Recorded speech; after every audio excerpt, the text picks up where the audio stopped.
Mesdames, Messieurs, on remet notre couvert et on poursuit avec notre échange entamé il y a une semaine. On parlait justement des femmes au sein de l'Église évangélique, notamment on faisait un focus sur les dérives, comment ne pas tomber dans le piège de cet embrigadement imposé à certains fidèles par certains pasteurs. Et quand on sait la place qu'occupe la femme au sein de la société, notamment sur le plan politique, sur le plan religieux, il est important qu'elle s'engage dans ce domaine-là avec une certaine objectivité, parce que, à moins que les pasteurs présents sur ce plateau ne me contredisent, la foi n'exclut pas une certaine objectivité.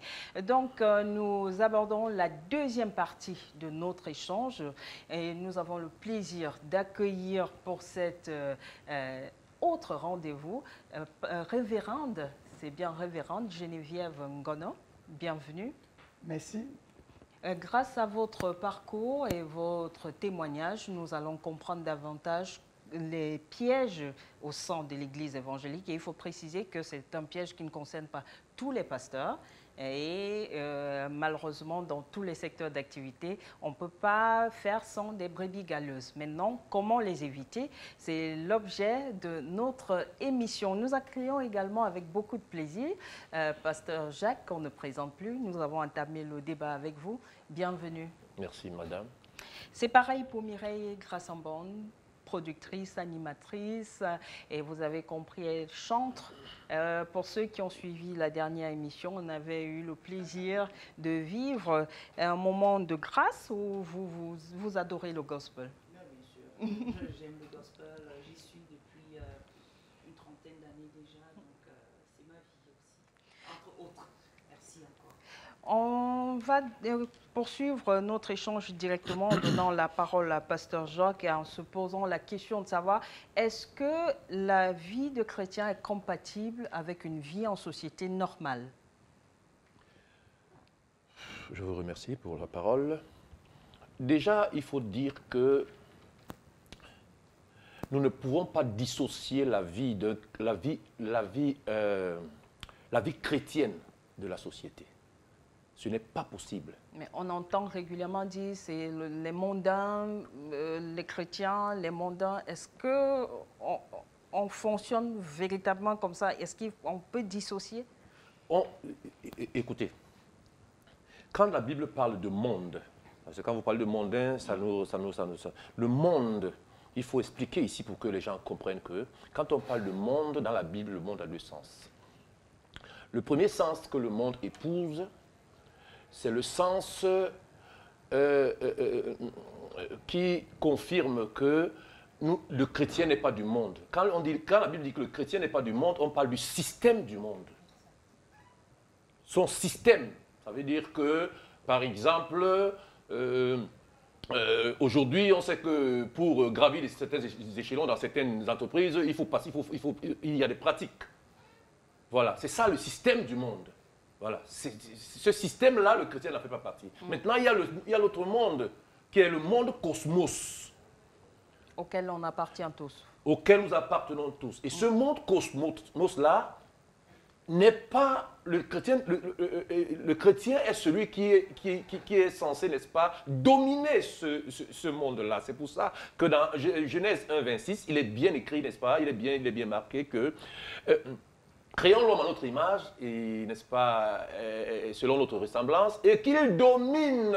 Et là-dessus, je veux, n'est-ce pas, que ceux des chrétiens qui nous écoutent aujourd'hui comprennent que leur but sur la terre, ce n'est pas de louer Dieu comme on leur a enseigné dans les églises. Non. Le but du chrétien, ce n'est pas d'adorer Dieu.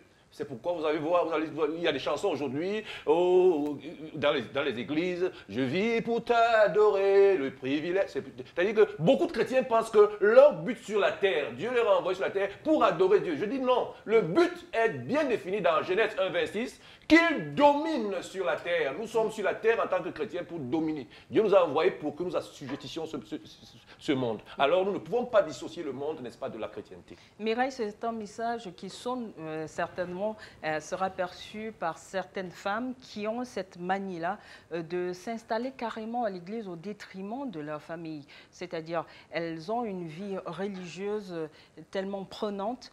On aura 7 fois sur 7, 7 jours sur 7, elles sont à l'église, ce qui n'est pas mauvais, mais le temps qu'on accorde à cette foi-là empiète au finish, à long terme, sur la vie de famille. Parce qu'elles n'ont pas compris, tout simplement, un peu leur rôle.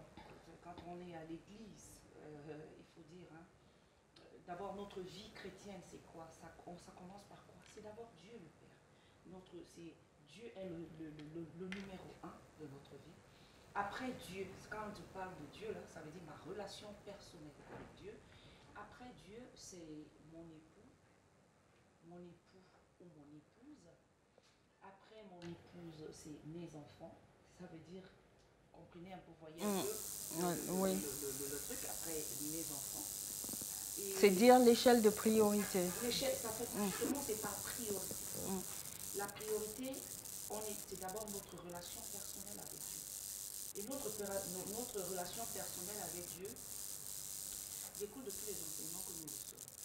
Si notre relation personnelle avec Dieu occupe la première position, ça veut dire qu'à un moment, on peut carrément éluder sa famille, c'est ça? Non, c'est pas ce que je suis en train de dire. Relation personnelle avec Dieu, c'est pas forcément s'écarter de sa famille. Non, loin de là. Ce que je reçois de Dieu, c'est ce que je transmets à ma famille. Donc, avant de servir dans l'église, il faudrait peut-être s'arranger à la maison, que ce soit déjà ça, pour pouvoir répercuter au sein de l'église. Quand je parle de Dieu, ça veut dire ce que je lis de la parole, ce que je lis dans la parole, ce que je fais avec mon Dieu. Je parle du spirituel là maintenant. Je ne parle pas des activités de l'église, je parle du spirituel. Donc quand je dis d'abord avec mon Dieu, et puis ce qui en découle, parce que je suis au moins sûre et certaine d'une chose, c'est que quand j'ai ma relation avec Dieu, le Seigneur me dit des choses via le Saint-Esprit et que je peux mettre en pratique. Le Seigneur ne pourra pas me demander de délaisser ma famille pour aller passer du temps à l'église. Or, c'est ce que beaucoup de femmes font. Elles oublient d'abord leur... C'est parce que nous, la matérialisation de notre foi chrétienne, c'est justement, ça se fait au milieu de nous. La Bible dit on les reconnaîtra par leurs fruits. Alors, est-ce que nous pratiquons ce que le Seigneur nous demande? Le Seigneur me demande de m'occuper de ma famille. Le Seigneur me demande de m'occuper de mes enfants. Le Seigneur me demande d'enseigner mes enfants. Le Seigneur me demande, et si je dois enseigner mes enfants, ce n'est pas en restant à l'église que je vais enseigner mes enfants. C'est ce que j'ai reçu de l'église que je vais transmettre à mes enfants. On va finir par comprendre pourquoi ces femmes arrivent à le faire sous l'influence de certains pasteurs. Révérende, vous n'avez pas toujours été révérende, à moins que je me trompe. Vous avez au sein de l'église été une chrétienne normale avant de gravir les échelons, peut-être? Merci pour la parole donnée. On ne peut pas entrer à l'église et dire qu'on commence à être pasteur au premier jour. Je suis entré comme fidèle et une fois là-bas, j'ai ressenti que j'avais quelque chose de plus que beaucoup de fidèles. C'est comme ça que je m'intéresse et passionnellement, j'ai vu que en moi bouillonnait quelque chose. J'ai demandé qu'est-ce qui bouillonnait en moi et les gens ont observé. Et le père spirituel a vite détecté que ça c'est une élue. Oui, après un temps, 7 ans, c'est comme ça que j'ai été consacré. 7 ans de formation. Oui, 7 ans de formation. Et ces formations, véritablement, c'est pas facile du tout pour une femme. Alléluia. Parce que la femme, lorsque tu entres à l'église, premièrement, tous les hommes te dominent. Alors il faut être habillé et matérialisé par le Saint-Esprit de Dieu pour se distinguer. Alléluia. Et la façon dont le Saint-Esprit t'utilise pour commencer maintenant même à bâtir les âmes et être un référent à l'église. Parce qu'il faut beaucoup de maîtrise, beaucoup de courage. Oui, c'est là où j'ai compris pourquoi Dieu disait à Josué, dans Josué 1, fortifie-toi et prends courage, ne crains rien. C'est valable pour tout le monde. Donc, mais par rapport à votre question même, véritablement, à l'église, ce n'est pas facile, surtout pour une femme. Parce que la femme est butée à beaucoup d'obstacles. Vous-même, apparemment, vous avez été victime de certains pasteurs au dessein vraiment abject qui ont quelque peu abusé de votre naïveté de chrétienne. Non, je vais dire, je n'étais pas si naïf. Déjà, quand je sors, ce n'est pas à l'église charismatique que je viens apprendre Dieu. Moi, je sais qu'on ne doit même pas se frotter à un homme de Dieu. C'est des gens à part, mis à part. Donc, quand un pasteur voulait faire un jeûne, je lui disais, attention, moi, on m'a dit dans le livre de Lévitique que les femmes qui viennent vers vous, c'est elles qui sont des pécheresses. Vous êtes purifiés en amont. Donc, j'avais une distance. Parfois, si c'est un homme de Dieu, parmi nos formateurs, il lui disait, tu n'es pas mon genre d'homme. Tu n'es pas mon style. Donc la femme doit mettre des barrières. À tous les niveaux. À tous les niveaux. Parce que si elle se laisse aller, on ne joue pas avec le péché. Surtout l'impudicité. Parce que c'est ça. C'est ça qui cause, j'ai vu des problèmes dans l'église. Et le plus marrant, la femme aime jouer les victimes. Parce que quand tu lui dis, bon, voici un pasteur qui a engrossé, accouche pour qu'on voit le péché, il dit qu'il ne veut jamais être un sujet de scandale. C'est là où il dit, ah bon, tu caches le péché du pasteur pour aller en enfer et pas carrément avorter pour éviter que la femme du pasteur sache, pour éviter qu'il y ait un scandale à l'église, pour éviter que les brebis s'en aillent. Vous voyez? Et je voyais ces abominations. C'est malheureux. Est-ce que toutes ces abominations-là émanent du fait qu'on a essayé d'évoquer le sujet, mais on aimerait avoir votre avis. Votre ressenti, c'est quoi? C'est un problème de formation de ces pasteurs-là? Non, ils sont de Dieu, mais ils sont toujours restés du monde. Ils n'ont pas brisé, ils n'ont pas été brisés. Oui, ils sont restés dans les convoitises charnelles. Ça, ils n'ont jamais, ils sont toujours en train de jeter un regard que tous les hommes jettent sur les femmes. Quand ils regardent une femme, il a déjà déshabillé. Oui, donc c'est à peu près ça. Et j'ai aussi compris que c'est aussi pour assujettir ces femmes dans l'église. Ils n'avaient plus moyen de faire quoi que ce soit. Elles n'étaient plus autonomes. Elles étaient dominées par le bourreau. Et oui. Ça revient à ce que je disais la fois dernière. Quand tu lis la parole de Dieu, c'est difficile pour que tu sois abusé par un pasteur. Est-ce que le fait, par exemple, Mireille, au sein de l'Église, le pasteur, c'est quelqu'un de respecté, c'est quelqu'un qui a... la parole est entre guillemets, sacrée. Ça veut dire que d'office, il y a une relation de domination qui s'installe entre le fidèle et le pasteur. Est-ce que ce n'est pas justement d'abord pour cette raison que les fidèles succombent, notamment les femmes? Voici le pasteur qui est un homme face à nous. Je ne suis pas sûre que lui qui connaît la parole, qui étudie la parole, qui écoute le Seigneur, va utiliser ça pour manipuler les chrétiens. Lui au moins, il est vrai. Comme on disait la fois dernière, il disait, il y a des pasteurs qui utilisent la parole pour manipuler la masse, c'est-à-dire manipuler les enfants de Dieu, manipuler l'Église. Et il joue sur l'ignorance aussi de ces enfants, des fidèles. Parce que pourquoi? Parce que le fidèle ne lit pas la parole de Dieu.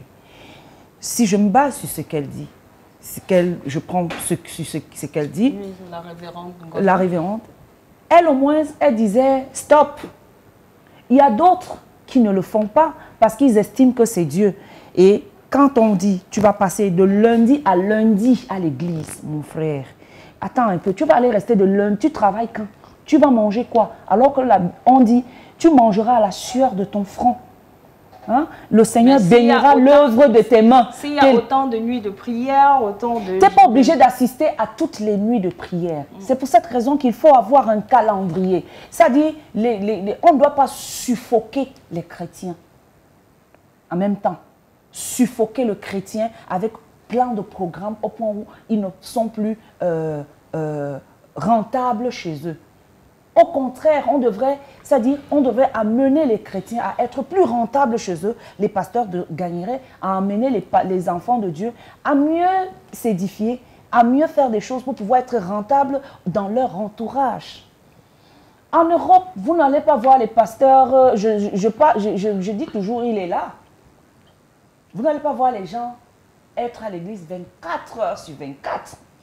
Est-ce que c'est parce que c'est le contexte social? Je sais que vous avez envie de réagir suite aux propos de révérende Ngono, mais est-ce que nous sommes en Afrique subsaharienne? Le contexte, c'est des crises dans la plupart des pays, la pauvreté, l'oisiveté, le chômage. Est-ce que ce n'est pas ce contexte socio-économique qui favorise justement ce repli au sein de l'Église au point de sombrer dans la paresse, dans une paresse inconsciente? Oui, déjà, il faudrait préciser ici que tous les pasteurs ne sont pas... Nous parlons de certains. Non, parce que ça peut prêter à confusion. Ceux qui nous écoutent peuvent penser que nous faisons le procès des pasteurs ici. Oui, il faut dire et féliciter tous ceux des pasteurs qui sont honnêtes et qui font bien leur travail. Ça, c'est important. Maintenant, vous avez parlé du contexte social. Effectivement, voilà l'une des raisons de beaucoup, voilà l'une des raisons qui crée tellement de dérives dans l'Église. Parce qu'aujourd'hui, regardez, la plupart des chrétiens, posez-leur la question, tu viens à l'Église pourquoi? Ils vous diront, je viens ici parce que je n'ai pas d'enfant, je cherche un enfant, je viens ici parce que je veux un mari, je viens ici parce que je veux un travail, alors je veux que le pasteur prie pour moi, pour que, n'est-ce pas, ma vie puisse être débloquée. Vous voyez, on a orienté la mentalité chrétienne en Afrique sur l'acquisition du matériel. Mais la Bible dit que ces choses, c'est les païens qui les recherchent, en réalité. Vous allez voir, excusez-moi, très souvent, je suis controversé. Dans mon monde, les gens ne me comprennent pas. Chez moi, il n'y a pas de témoignage sur le Seigneur m'a béni avec une voiture. Le Seigneur m'a béni avec une maison. Le Seigneur m'a béni avec ceci ou cela. C'est effectivement ça qui fait aujourd'hui que beaucoup de personnes sont manipulées. Viens, nous prions, on va prier pour toi, tu vas avoir un enfant. Viens, on va prier pour toi, tu vas avoir beaucoup d'argent. Mais si ce langage-là est tenu en euros, ça ne marchera pas. Comment pour... Si alors le christianisme sert, n'est-ce pas, aux chrétiens de s'acquérir des biens matériels, alors comment serait-il possible d'évangéliser un multimilliardaire qui lui a tout? S'il est vrai que le chrétien est chrétien parce qu'il attend que Dieu le bénisse matériellement, alors ça veut dire que les milliardaires ne devraient pas venir à l'église parce qu'eux, ils sont déjà nantis matériellement. Vous voyez? C'est pour dire tout simplement, n'est-ce pas, relever que le but pour lequel nous sommes chrétiens, Dieu n'a pas signé un contrat, n'est-ce pas, de bien-être avec un chrétien. Il faut que les chrétiens le sachent. On va à l'église et on est chrétien parce qu'on aime Dieu. C'est clair. Pas parce qu'on attend de lui. On peut être pauvre et être un très bon ami de Dieu. C'est vrai. On peut être dans le manque et être un très bon ami de Dieu. Exact. Alors il faut que les chrétiens comprennent que, n'est-ce pas, le christianisme n'est pas le moyen, n'est-ce pas, par lequel on s'acquiert. On ouvre la porte du succès, voilà. la porte du et bonheur. puis, en le faisant, vous vous ferez toujours manipuler. Parce que c'est sur cette base-là que la plupart des pasteurs vous diront, non, je vais prier pour toi, mais il faudrait que tu apportes ta semence, il faut que tu apportes ton sacrifice, parce que ça, ton sacrifice, c'est de ce sacrifice-là qui ira débloquer ton miracle, décrocher ton miracle au ciel. Ça, c'est terrible, un mensonge terrible. Quand j'écoute ça, je suis parfois... J'espère que les femmes nous écoutent à la maison, savoir faire la part des choses. Parlons à présent d'une vie chrétienne, le rapport de ces femmes-là au sexe. Parce qu'on a le sentiment, il faudrait qu'on appelle chien-chien. On a l'impression, à moins que vous ne me contredisiez, cher pasteur, que les femmes, notamment chrétiennes, agissent comme si le sexe était un sujet tabou. Et surtout lorsqu'on est célibataire, il ne faut surtout pas admettre qu'on a peut-être des rapports intimes, c'est un péché. c'est clair. Et c'est peut-être pour ça que le taux des avortements est un peu élevé aussi chez les femmes, les femmes chrétiennes. Parce qu'il ne faudrait pas que ce soit su, que ce soit vu. Moi, je ne peux même... Il y a même un autre angle dans cette vision. Je dis, il y a les femmes qui viennent à l'église et sortent chez elles pour venir convoiter le pasteur. Oui, il dit, le pasteur, si je l'aurais dans ma main, elle vient à l'église avec cette convoitise. Donc, parfois, en ce moment, le pasteur est en train d'être éprouvé. Tant pis pour lui, parfois, d'autres pasteurs tombent. D'autres restent radicaux. Ils disent que vous venez à l'église, je suis marié, il n'y a personne ici qui peut valoir ma femme. Et ce pasteur, même après le culte, même pendant le culte, même dans son vécu, il est comme ça. Il est intègre, il est fidèle. Oui, donc il y a les femmes même qui quittent pour se laisser ridiculiser par l'homme de Dieu. Et si l'homme de Dieu tombe, oui, c'est... Et l'homme de Dieu sait comment rehausser son image. Oui, parce que... Ce qui n'est pas toujours le cas de la femme. De la femme. Elle se sentira très mal parce que l'homme de Dieu... Parfois, elles sont exclues de l'assemblée. Oui. Donc, l'homme de Dieu, quand il a déjà accouché beaucoup de filles, pour s'en sortir, il élève sa femme. Et il dit, moi, je n'ai jamais connu une fille ici. Vous êtes toutes mes filles spirituelles. Et les filles souffrent, sont meurtries dans le cœur. Et voilà les raisons parfois pour lesquelles dans l'assemblée, il y a les empoisonnements, il y a la sorcellerie même, et il y a l'église se vide. Donc les femmes, lorsqu'ils sont déçus par un pasteur intègre, tu ne les verras même plus à l'église. Oui. Bon, par rapport à ce que le pasteur disait, que ça c'était la Bible est contextuelle. Si Jésus-Christ dit, tout ce que vous demanderez à mon Père, vous ne l'aurez pas à mon nom. Comment? On doit demander tout à Dieu. Il dit, faites connaître à Dieu tous vos besoins. Mais j'ai compris là où il part. Mais en même temps, on ne peut pas aller à l'église pour blaguer. On part à l'église, tout ce qui voyait Jésus. Est-ce qu'on ne peut pas aimer? C'est vrai que nous ne sommes pas là pour débattre sur la foi, les raisons de la foi chrétienne. Mais est-ce qu'on ne peut pas aller à l'église juste parce qu'on est un être humain et qu'on doit y aller, sans forcément attendre quelque chose? On peut aller à l'église sans forcément attendre quelque chose. En même temps, on attend quelque chose. Bon, une personne qui est déjà bénie vient à l'église pour glorifier Dieu. Parce que tout ça à qui Jésus-Christ faisait du bien, il glorifiait Dieu et il disait des louanges pour Dieu. Amen. Nous partons à l'église, on aime Dieu, mais il y a anguille sur roche. On demande toujours quelque chose. Je peux ajouter quelque chose? Oui, pasteur Jean. En réalité, prophétesse, je suis d'accord qu'on demande. On ne peut pas dire aux chrétiens ne demandez pas. Mais ce que je veux mentionner ici déjà, quand vous dites que c'est quand on est béni qu'on va à l'église pour rendre grâce à Dieu. En réalité, tous les chrétiens devraient aller à l'église pour rendre grâce à Dieu, parce que tous les chrétiens sont bénis. Si cette mention-là n'est pas acquise, on ira à l'église pour un autre but. C'est ça aussi. Chaque chrétien est déjà béni. Dieu dit par Jésus-Christ qu'il a tout accompli. Ça veut dire que tout est accompli. Ce dont vous avez besoin pour votre bonheur sur la terre, vous est déjà donné. Dieu l'a déjà accompli. Maintenant, il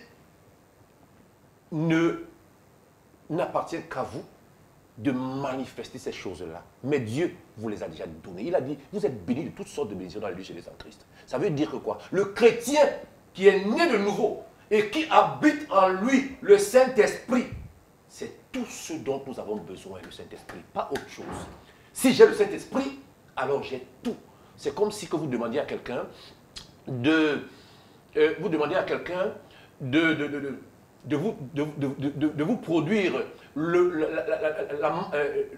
une mangue, alors que vous avez, n'est-ce pas, le noyau de la mangue. Si j'ai le noyau de la mangue, ça veut dire que dans ce noyau de la mangue, il y a les racines. Dans ce même noyau, il y a le tronc du manguier. Dans ce même noyau, il y a des branches. Dans ce même noyau, il y a des feuilles. Dans ce même noyau, il y a des mangues. Ça veut dire que si j'ai le Saint-Esprit, j'ai tout ce dont j'ai besoin. Qu'est-ce qu'il y a à faire? Tout simplement de me manifester. En faisant comment? En prenant ce noyau de la mangue, je l'enfuis au sol, je commence à l'arroser. Au fur et à mesure que je l'arrose, il me donnera les mangues à la fin. Vous voyez un peu? C'est pour dire que le chrétien, en réalité, il est complet. Donc un chrétien qui sait qui il est, ne va pas vers Dieu parce qu'il veut une voiture. Il ne va pas vers Dieu parce qu'il veut en manger. Dieu a dit, ne vous inquiétez pas de ceux dont vous mangerez. Parce que si les oiseaux du ciel ont tous, je leur donne tout ce dont ils ont besoin pour leur nourriture. À plus forte raison, vous l'homme. Est-ce que ce n'est pas ce passage justement qui amène les chrétiens ou des chrétiennes à carrément parfois se focaliser uniquement sur la méditation, la lecture de la Bible, au point d'oublier de peut-être travailler pour pouvoir gagner dignement leur vie? Non, pourquoi? Pourquoi? Mais ça arrive. Non. Moi, je dis... Si le chrétien comprend mal... C'est ça en fait. En fait, ça vient de la mauvaise compréhension du chrétien. Et c'est cette mauvaise compréhension, parfois, qui crée justement ces dérives-là. Comme on parle de la femme, moi je reste sur la femme, oui. Comme on parle de la femme, c'est cette qui fait... Parce qu'elle interprète mal ce qui est dit. Du coup, il y a la conséquence, ces enfants sont laissés pour compte, son époux abandonné. Tu verras le monsieur qui va dire, ma femme, elle a épousé l'église, maintenant c'est son pasteur et tout ça, parce qu'elle va être à l'église mercredi, jeudi, parce que déjà il y a trois fois par semaine, elle est à l'église 3 fois par semaine, mercredi, vendredi, dimanche, et c'est elle qui est dans la réunion des femmes de l'église, elle est dans la réunion d'intercession de l'église, elle est dans les réunions, tout ça c'est elle. Elle oublie son époux, elle oublie sa maison.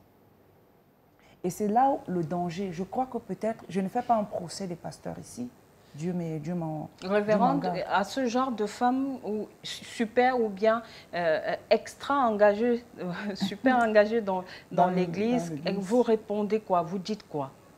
Donc, l'angle qu'elle a pris là, moi-même, je veille sur ça. Je dis à la femme, mettez en pratique ce qu'on vous enseigne ici. Démontrez que vous êtes déjà nés de nouveau et que vous êtes des nouvelles femmes.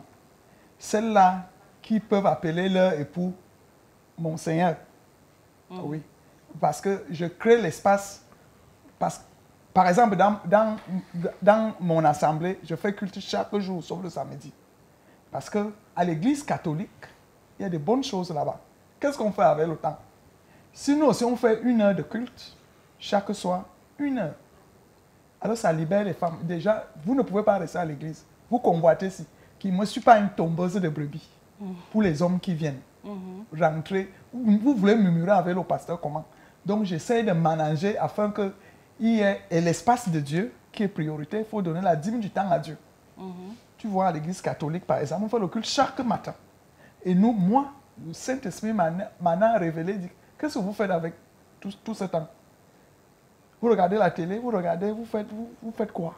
Maintenant, moi, si j'ai instauré le culte chaque soir, 1 heure de temps, c'est possible, c'est très possible, c'est largement spacieux. Donc, aucune femme ne peut rester à l'église parce qu'elles aiment rester à l'église pour causer du n'importe quoi. Donc, pour ajouter à ce qu'elle vient de dire, elle a commencé en disant là que je dis aux femmes, mettez en pratique ce que l'on vous enseigne. Maintenant, le problème dans les églises, je cesserai de le marteler, c'est la qualité de l'enseignement. Ce n'est pas l'enseignement, c'est la qualité de l'enseignement. Exactement. Et je vous dis, ce n'est pas pour, n'est-ce pas, mépriser les pasteurs. Dans tous les cas, on ne fait pas le procès de l'Église, mais on pose les problèmes qui sont réels. 90% ont besoin de faire un recyclage. Parce que beaucoup d'enseignements ont été, n'est-ce pas, donnés. Beaucoup de chrétiens ont été moulés dans beaucoup de faux enseignements. Si je commence... Des enseignements qui n'évoluent pas avec le temps des enseignements qui sont l'interprétation nocive de la parole de Dieu. Vous voyez un peu? Par exemple, dire à un chrétien, Dieu va te bénir, c'est une aberration. Ce n'est pas biblique. Dieu va te bénir. Dieu lui dit qu'il a déjà tout accompli. Toi, tu t'attends à ce que Dieu te bénisse. Ok, quand je vais prier sur toi, Dieu va te bénir. Non, Dieu t'a déjà béni. La bénédiction, c'est comme les radios. Je vais prendre, n'est-ce pas, cet exemple des radios. Il y a plusieurs radios au Cameroun. Si j'ai un récepteur radio et que je l'ai branché, si j'ai besoin d'H radio, la fréquence. La fréquence. Si j'ai donc ça veut dire quoi? Ça veut dire que toutes les radios ont une fréquence. Si j'attrape la fréquence, alors j'ai la radio. C'est comme ça la prière. La prière est, n'est-ce pas, un moyen pour le chrétien de chercher la fréquence. J'ai besoin de quoi? Alors je prie pour que cette fréquence-là, je puisse, n'est-ce pas, la capter. Dès que je l'ai captée, j'ai ce que je veux. Mais Dieu a déjà rendu la chose disponible.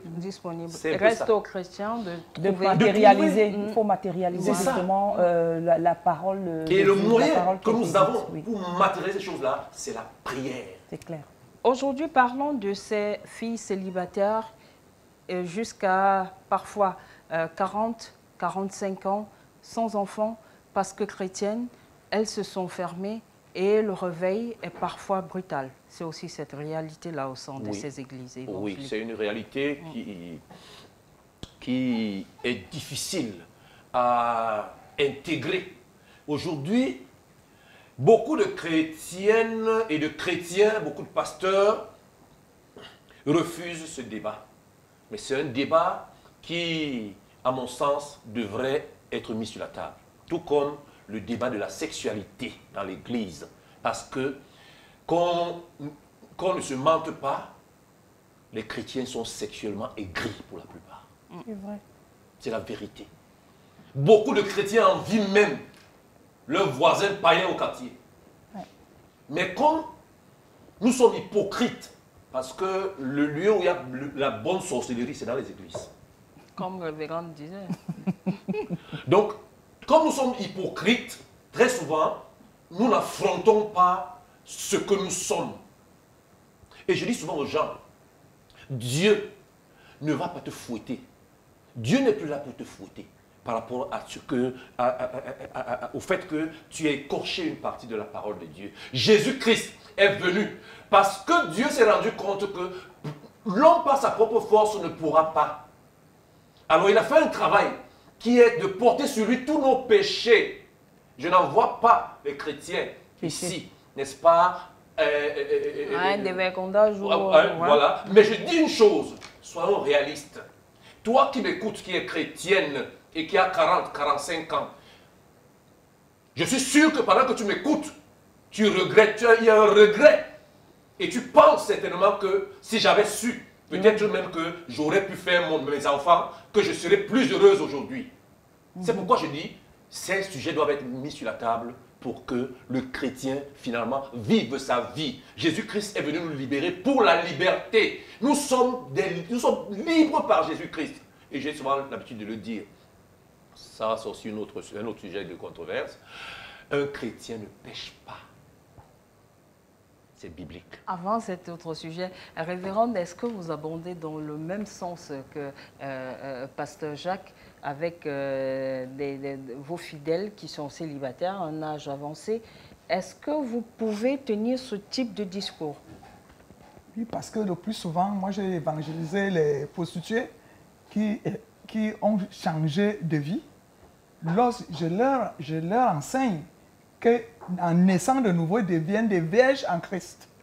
Oui, parce qu'ils sont sanctifiés et ils ont une nouvelle vie. Donc, on leur donne des enseignements qui ont l'espoir. Ce sont des jeunes filles qui ont, à un moment donné, pour une raison ou une autre, ont choisi d'être peut-être prostituées.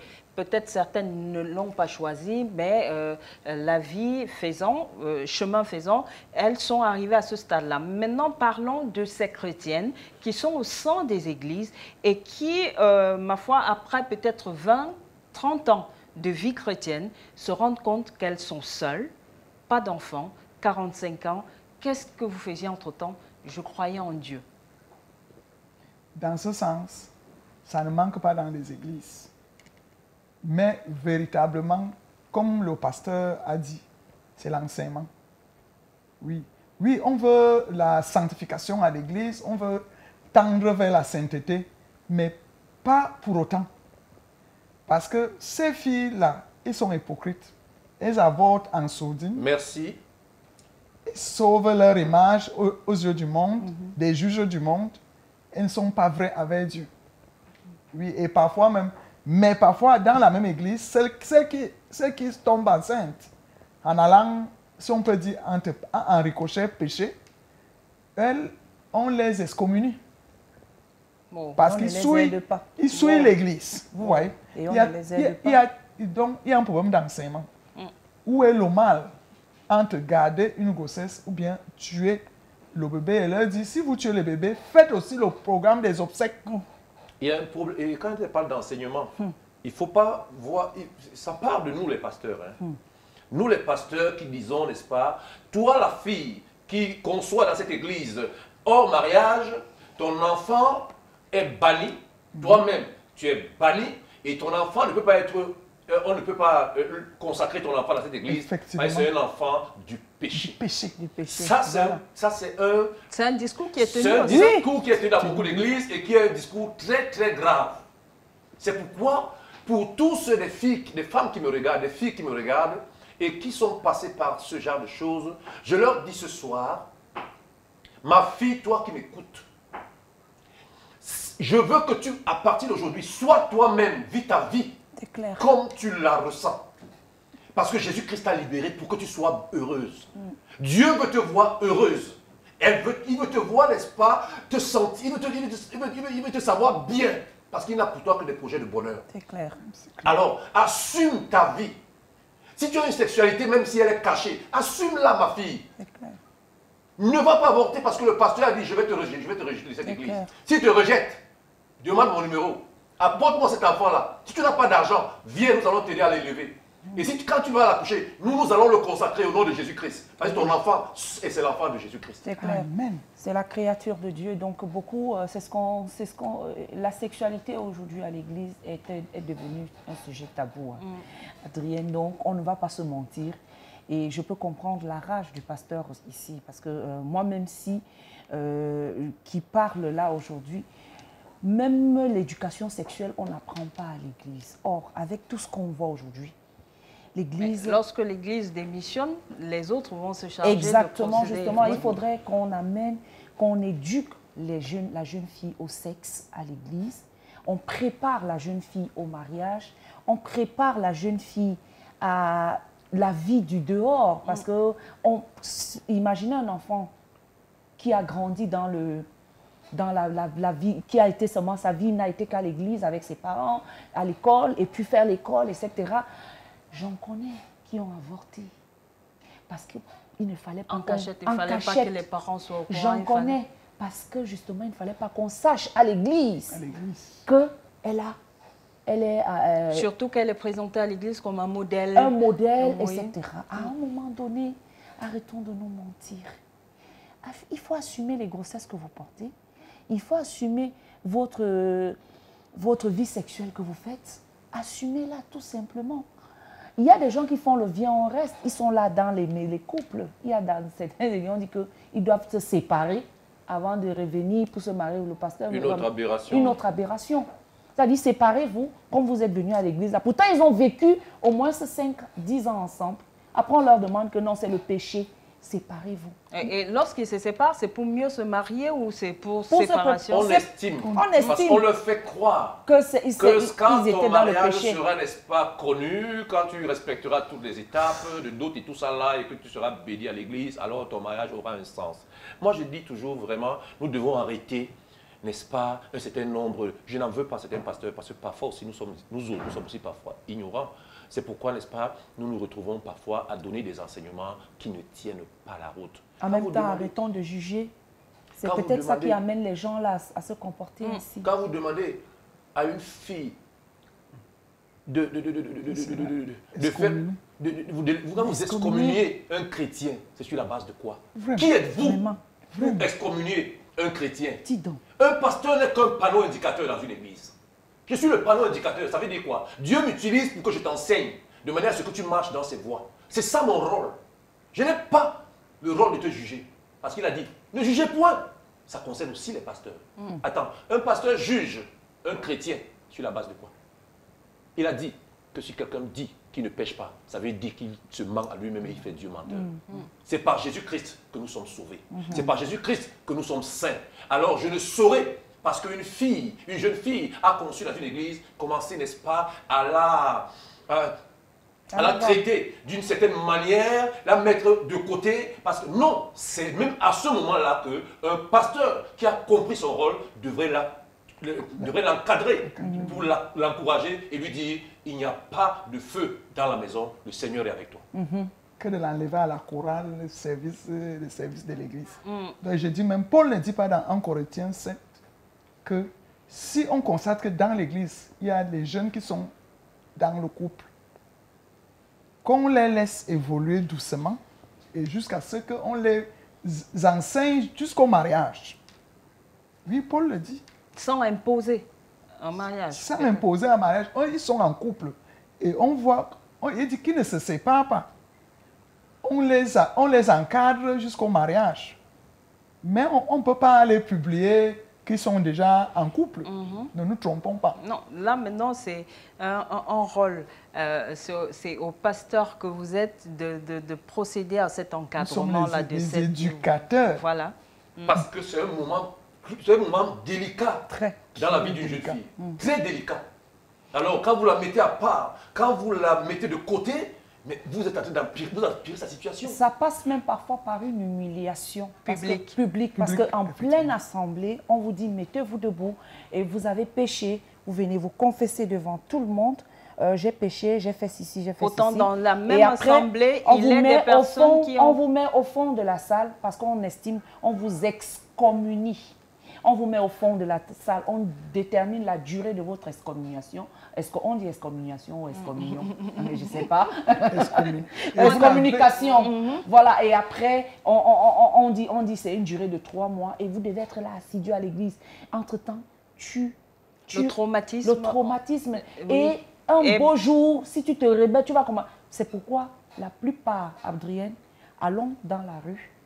Sur 100 personnes qui sont là, il y a au moins 95 qui ont flirté avec l'église charismatique et qui se sont rebellés et ont décidé de faire ce qu'ils veulent à cause justement de trop forte pression. Pression qu'il y a. Pourtant, ça ne devrait pas. L'église devrait être le refuge. L'église devrait être l'endroit où on va... Un lieu de soulagement. Et particulièrement les femmes, que les femmes apprennent à servir non seulement leur Dieu, pas servir, on va servir le pasteur parce que le pasteur, oui, c'est leur dirigeant, mais pas au point d'oublier... Le panneau indicateur. Ouais, le panneau indicateur. Pas au point d'oublier sa famille, pas au point de mettre à part, ne remplacez pas vos pasteurs par Dieu, parce que vous avez remplacé Dieu par vos pasteurs.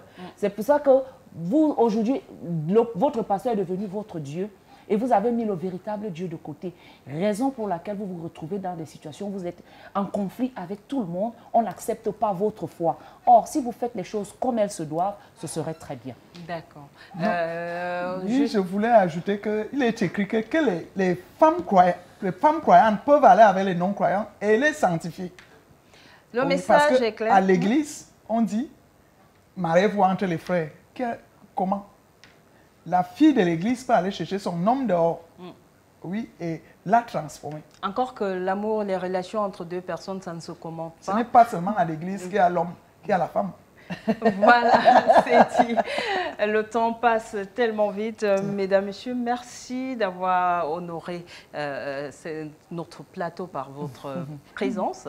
Merci pour cet échange. C'était 2 semaines assez intéressantes et vous comprenez la raison d'être de notre thématique car les dérives au sein de l'église évangélique, c'est vrai que ce n'est pas seulement l'apanage des églises évangéliques, c'est aussi de l'église en général, que ce soit des églises traditionnelles, catholiques, protestantes. Le phénomène est partout. Donc, c'était un plaidoyer pour que les femmes prennent conscience des dérives et qu'elles ma foi, qu'elles arrivent à sortir de cet engrenage qui s'avère au finish infernal. Mesdames, Messieurs, merci d'avoir été des nôtres pour cet autre numéro de Moi Femme. Je vous donne rendez-vous dans 7 jours. Au revoir.